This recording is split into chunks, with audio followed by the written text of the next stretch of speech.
Me and my partner have been together for the past 2.5 years, and we recently, yesterday, celebrated our half point in our 3rd year together. I thought that I would share the systems that we have come up that have helped our relationship become more fluid and overcome obstacles and disagreements and arguments that we have run into, because we are not obviously a perfect couple and we're still human and we still disagree. So a little disclaimer that I'm right now going to talk about all the systems that we have set up, but I obviously don't think that everyone needs to have these systems in their relationship. I'm just talking about my personal experience.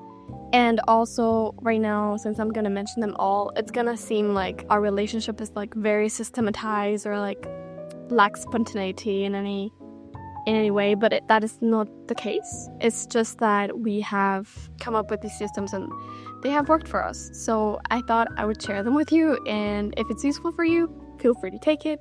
Yeah, I hope that you find them interesting and that you can implement them in your own life if you feel like you need them. So the first system that we have come up with is relationship check-ins. I don't even know what YouTube or social media post or something. I don't remember. But sometime a couple of years ago when we started dating, I ran into this concept of relationship check-ins. You can Google them and search relationship check-ins questions and templates.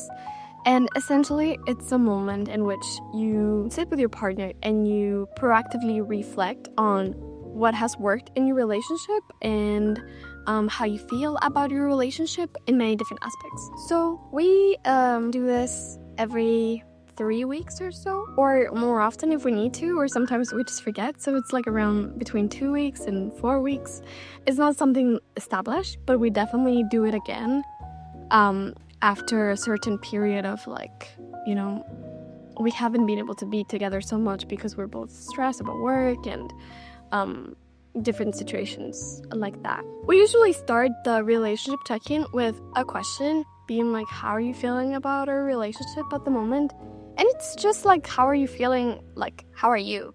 So it's kind of just addressing the whole, as in I'm feeling good, or I'm feeling a little irritated about this specific issue, or I'm feeling stressed about work and it's bleeding into our relationship, etc. So we start with this initial question, and then we go into usually we rank our connection from 1 to 10 in 4 different aspects. So the first one being our friendship, second our intellectual connection, third our sexual connection, and fourth our romantic connection. So in these 4 aspects, we rank how we're feeling with each other. I am feeling 9 out of 10 in friendship, let's say 6 out of 10 sexually, 8 out of 10 romantically, and then 5 out of 10 intellectually. So that would be an example of a week where we haven't been able to be together sexually because things have come up, or we feel disconnected, we haven't been able to talk about work, we don't really know what mindset or what issues are happening in each other's brain, and so we don't feel we know what the other is thinking. But then at the same time, we have been able to keep our friendship alive, and we have been able to keep our romance alive through just gestures of expressing love and attention, making each other breakfast, or kissing each other good morning and good night, things like these. So that would be a good example of how a relationship check-in can go. And then obviously we talk about the reason behind the scores, what happened, why are we feeling this way, and we discuss how we can improve in the certain aspects that are specifically low in that moment. And then we do a third part, which is telling each other 3 things that we have done well and 1 thing that we can improve. And this is always my favorite part of every check-in, because I think that as humans we have a tendency to focus on the negative sometimes.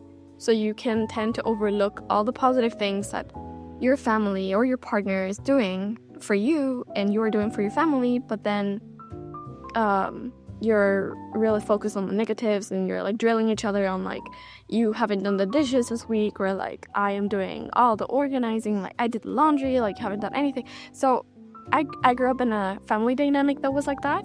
So I love the third part of our check-ins where we talk about 3 things that we have done well. Like, thank you so much for making me a smoothie on Tuesday when I was rushing to go to work, or thank you for making dinner on Thursday, thank you for washing the dishes, thank you for cleaning the kitchen, etc. And then one thing that you can improve on is, say, you never put your keys in the designated key place. Please put your keys in that spot. So that would be one thing that your partner can improve on, right? And that you can address during these relationship check-ins. Many times it can be something more complex, like, I would love if you go to sleep before me, you say goodnight and you give me a hug, a goodnight kiss and a goodnight hug, just to promote connection, understanding. So this is a very safe space. The relationship check-ins create a very safe environment where you're both kind of like looking at your relationship in a very calm, peaceful way, and you're not addressing all these issues when they come up during an argument, a fight, like in a very aggressive mood. So you're just calmly looking at your relationship instead of looking from an issue or from your relationship, The second system I want to talk about is something we call iPad conversations, which is when we face an issue that is complex and we need to write it down in an iPad, like with an iPad pen, make some diagrams, really see how things connect to each other to be able to untangle this complicated issue. Because we can't just talk about it. We can't talk through it because it's just so big that you need to sit down and write it in a paper. So this goes hand in hand with relationship check-ins. Like, if you are facing a complex issue in your relationship and you need to work through this issue, then you can obviously bring a sheet of paper or your iPad and you can, make diagrams, like explain to each other, like, this is what happens when I start feeling lonely and it reminds me of this trauma in my childhood, and then it reminds me of the attitude of, like, I don't know, my mother, my father, my caregiver, and you explain to each other, like, your train of thought and also how you can solve this issue and where the pain points are. A really funny example of how we have used relationship check-ins is when we were 3 months into our relationship and we were at a club. It was like 11 p.m. and we had both had like not so good days, but we still went out with our friends and we were just like not being able to see eye to eye on a couple issues, and we were just at a nightclub and it was like the drama, we were like a little bit drunk and it was like a very new relationship, so we were not like understanding each other and each other's patterns and each other's response as well as we do now, obviously. So I remember it was, getting really dramatic, and I stopped it and I was like, okay, let's sit down and talk through this. And we were in the middle of a club, like at a side table. I brought out my iPad and we started like working through this issue that we had. I don't remember exactly what it was about. I just remember it being really complex, and it was about our responses to like stress and conflict and the way that I had talked to him and the way that he had talked to me, and we were not understanding each other. But it was really funny that, there was like everyone dancing around us and having a good time, and we were just like on an iPad like working through our relationship. But that is the effort that it takes to, have a healthy relationship and a working relationship. A third system that we have in a relationship is a folder group chat on WhatsApp. So many times I am like finding an event that I want to go to with my boyfriend, and then we had the issue that I would send it to our chat on WhatsApp, but then obviously we kept on talking, and then the event just gets lost in the chat, and I didn't like that because it just made it so hard to like go back and check it out and stuff. So then I came up with the idea of creating a second group chat just for the both of us, where we could send links, where we could send pictures and reels maybe to each other, like where we can note the groceries list that we have to buy. Essentially, a place where we can both keep our notes together and then keep the notes separate from our chat. So I talked about this briefly in another one of my videos where I talked about the systems that help me keep organized, and you can find it in my channel below. But yeah, this folder group chat has come on really handy, and especially when we have to note down groceries lists that, for example, I would make and he orders from grocery online.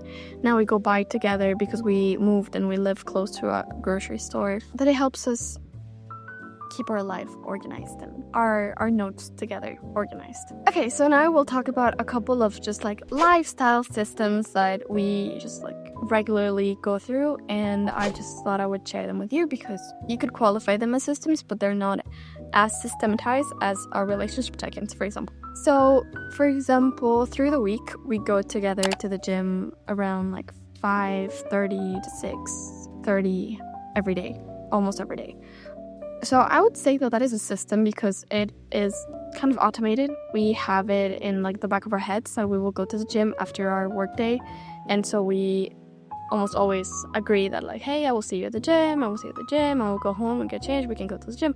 So it's like this regular occurrence, and it keeps us working out and healthy and happy. Most of the times he's like doing his exercises and I am doing mine in another part of the gym, but we still go to the gym, walk to the gym together, and then walk back together, and then probably go and have dinner. So this is kind of a routine that we have together at the end of most days, and it's what works for us, and I thought I would share it with you. Then another lifestyle routine that we have right now is that my boyfriend is more of a night owl and I'm more of a morning person. So he has needed to work, like he feels like working at night is better for him. So he always feels like if he wants to work at night, it has to be like from 10 p.m. to like 2 a.m. or something like that. And I don't want to stay awake until 2 a.m. So the solution that we have found for that is that I go to sleep before him and he just comes, kisses me goodnight, and then he goes to sleep. And then in the mornings, I probably wake up like an hour or 30 minutes before him. And then I have like my morning routine alone, which is another one of my videos if you want to check it out down below. I just wanted to share this because, you know, many people make it important that you always cuddle to sleep together and everything, like in the beginning of your relationship.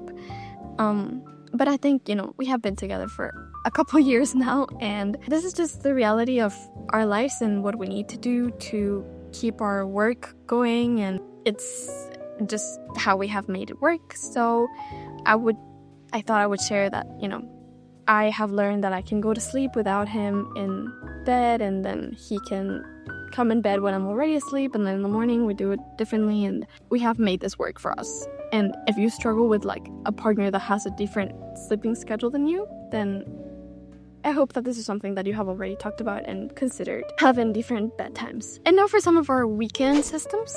So we try to make the best out of our weekends, and I wish like, you know, there was another day of the weekend, but there obviously isn't. So on Saturdays, I try to not to work. It's my like day off work day, and he makes it a point to spend Saturday afternoon and evening with me. So we go, for example, to a festival or to a date. We have dinner together, etc.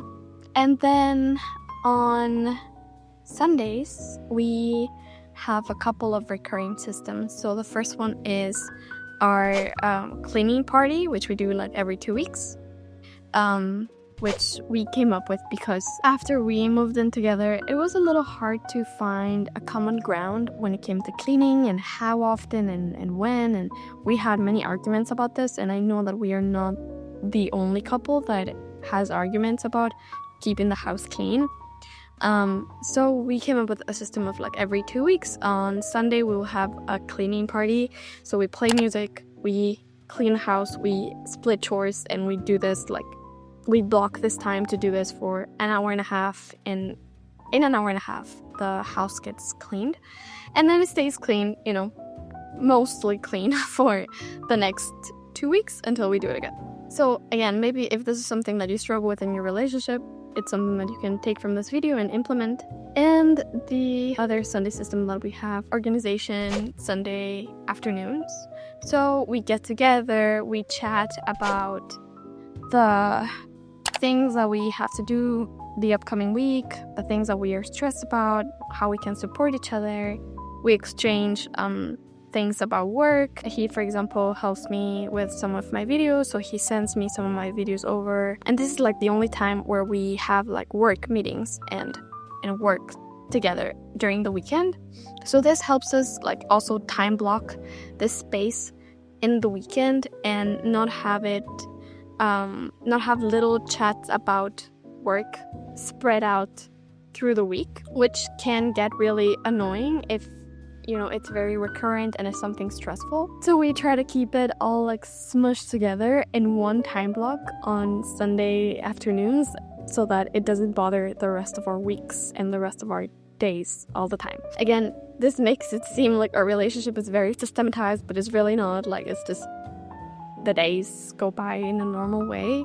And then on weekends, we try to do these things to keep our sanity and our relationship happy and reduce the stress. So if you have found this video useful, please give it a like and share it with a friend of yours if you found it useful. Like, I honestly wish that someone would have shared this with me before I started dating long term, because I come from a house where things were really chaotic sometimes, and I just think my parents could have used these systems in their relationship, because life happens, chaos happens, and sometimes you need a little bit of structure even in your romantic relationship.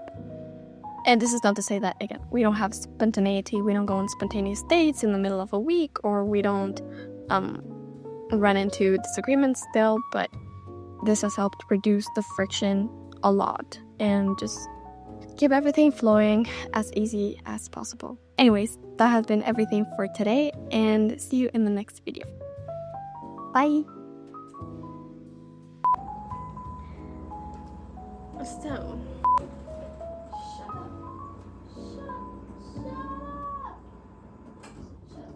so the first is,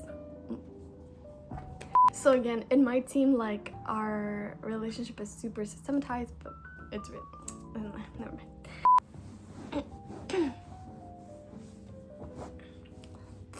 An example, a really funny example.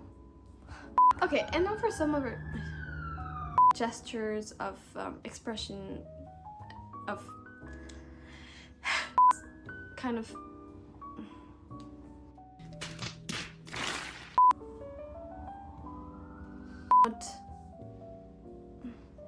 so yeah, I hope that these